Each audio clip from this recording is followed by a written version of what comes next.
Hey there, it's Elizabeth. Hope y'all are doing well. Today we're going to do something a little bit different. I did not get a chance to order my date stickers from a dear Brooke because I like stickers and I don't like fussy cutting. So for this month, I'm going to forego the date stickers. And what I started doing this morning, of course, I will pick her stickers up, trust me, by next month. So what I started doing are here are my pages that I started working on today. We're in May, and see these little date clusters up here. That's what I'm going to do for this month. Now, I saw this idea originally from AJ's Inspired Life. She did it on some of her pages and I thought it was super de-duper cute. So we're just gonna do a quick video because I'm sitting here working on them, and the very first thing that I started doing was writing out the days of the week, right? Because I like my date stickers, stamps, clusters, whatever you want to call them. I like them to have the day and the date on them, right? So this is just one of them, right? And that's my handwriting, but I'll show you how I do it. It's a very simple trick to doing it this way, and I think it looks cute.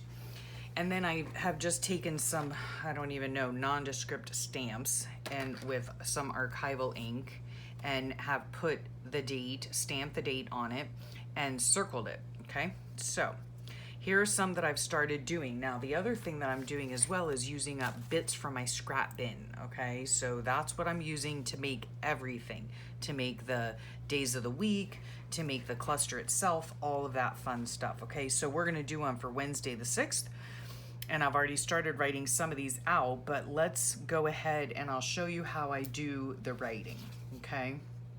I have some scraps over here. We'll just do it on this scrap. Hopefully you can see it, okay? So, shall I try to zoom you in? I don't even know. Okay, let me try it and see.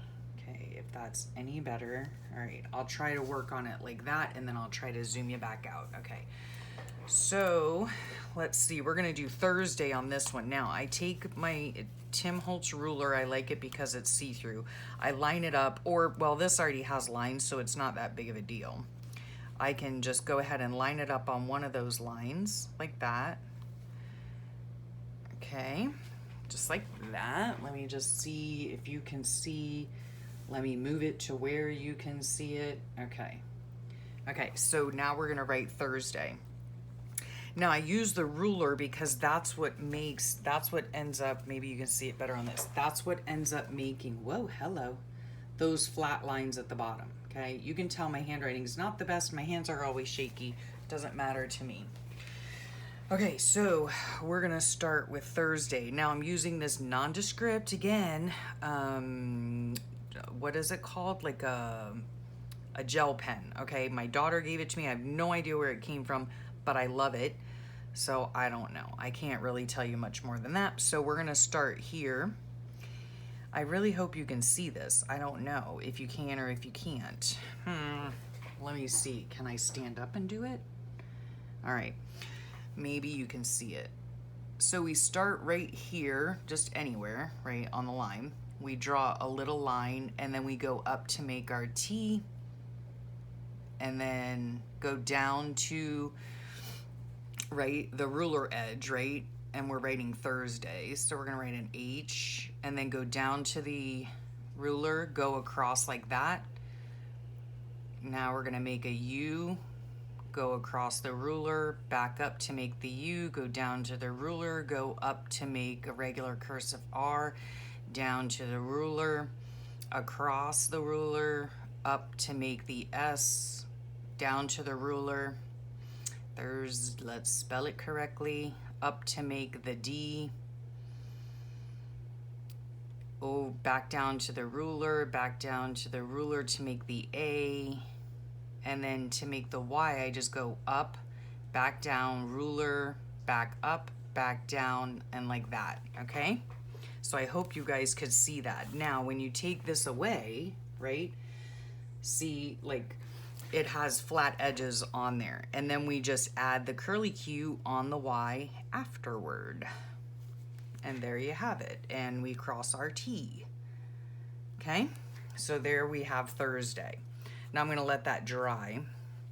Okay, let's work with this one. Again, let me zoom you back out.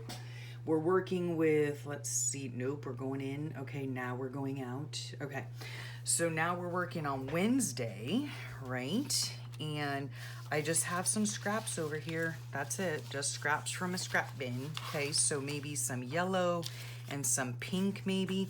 And we're just going to tear, all right? We're just going to tear a bit off. I like torn edges, okay? All right, and then we're gonna tear a larger piece of this pink, or not larger, but whatever. Anyway, I'm gonna tear that like that, okay? Maybe we'll, and then you just start layering, okay? So we have that like that, that like that, and that looks good enough to me, okay? Then we're gonna tear that off there. We're gonna tear this off there, okay? And now we get to gluing, okay? Now, I like things askew, okay? There's the example. So, we're going to take this, the Wednesday. You can staple these too, you know. You don't have to glue them. In fact, I might end up stapling them. I don't know. Okay? And then we're gonna put some glue right here on this middle pink right there. Whoops. And we're gonna put that one kind of askew. Okay? Just gonna go like that. Glue it down. Okay? All right, so that was Tuesday the 5th. This is going to be the 6th, so I'm over here. Here's the 6 or 9, I'm not sure, but I'm looking at it like a 6, okay? We're gonna take the archival ink. Come on now. And we're just gonna stamp it. Did I put that on there right? Yeah, okay, good grief. All right, I hope that this Wednesday on May is the 6th. Today's the 4th. Tomorrow's Tuesday the 5th. This is the 6th, yep. Then I just take my pen like this and I just messily draw some lines around it and it's stuck to my finger. So there you have it, right? Cute as can be. And then when you're ready to do your page, you just put them on. Like this right here is made out of a piece of my collage paper, a piece of envelope that I had in my scrap, and then I wrote the word on the paper, right, using the ruler technique. And then here is Friday the 1st, and same thing, right? Just put some scraps together, wrote the word out, stamped my number 1, drew a messy circle around it, and there you have it, right? So there's an option for you to do, whoops, here are the stickers from last month that I'm still using from Brooke. Love them. Yeah, so that's what I'm doing for this month, just for this month until she receives her sticker paper. Because why? I'm lazy and I don't like cutting things out. So there it is. There's just a really simple idea on how to do some hand lettering, if you will, or hand writing, whatever you want to call it. You just put your ruler down on the paper, right? Like that, and you write. And every time you come down and you're moving over for the next letter, you just glide across the top of the ruler and that makes a straight line, right? Like I did with this Thursday here, okay? Anybody can do it. Super cute. Yep, I think this is my shortest video ever. So yeah, I hope that gave you some ideas on how to do some of your own little date clusters. So give it a try. I hope you do. If you do, and again, the whole cluster thing is not my idea. I gave it, or I got it from Allison is where I saw it first, and I loved them, and I thought I'd give it a go for this month. So, yep, I will have her link below, so check her out. And yeah, thanks so much for sharing your time with me, and I'll talk at y'all real soon. Bye.